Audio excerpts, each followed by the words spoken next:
এই রকম দুটি বাচ্চা কার কার বাড়িতে আছে অবশ্যই আমাকে কমেন্টে জানিও বন্ধুরা। দেখো কি বলবো, তোমাদেরকে বলার মতো কিছু নেই, তো তোমরা দেখে নাও। তো যাই হোক, অনেক কষ্ট করে আজকে আমি চুপ করে ভিডিও করতে মানে পেরেছি। তো ওরা প্রথমে বিশ্বাস করেনি আমি ভিডিও করেছি, ওরা ভাবছে মা এমনি এমনি করতেছে। তো দেখো ওদের ঝগড়া আর মারামারি দেখে তোমরা বুঝতেই পারতেছো এটা কোনো ইয়ার্কি না, ওরা কিন্তু সত্যি সত্যি এইভাবে সারা দিন মারামারি ঝগড়া করে।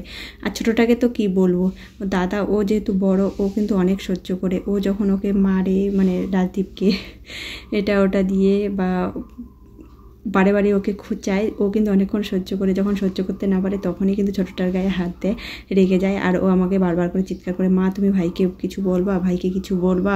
তো আমি অনেকবার বলতে থাকি, বাইরে থেকে অনেক সময় আমিও সহ্য না করতে পারি, দুজনকেই কিন্তু বকা দিই।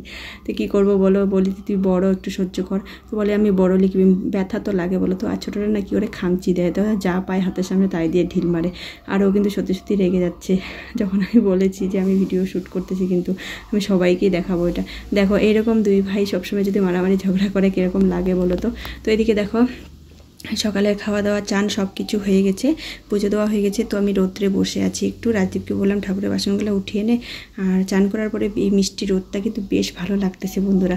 যাই হোক, ওদের দুই ভাইয়ের ঝগড়া মারামারি অবশ্যই মানে বন্ধ হয়ে গেছে এখন। আর কি বলবো, এখন একজন আরেকজনকে যদি বেশিক্ষণ না দেখে তবুও কিন্তু ওরা মানে থাকতে পারে না একজন আরেকজনকে ছাড়া।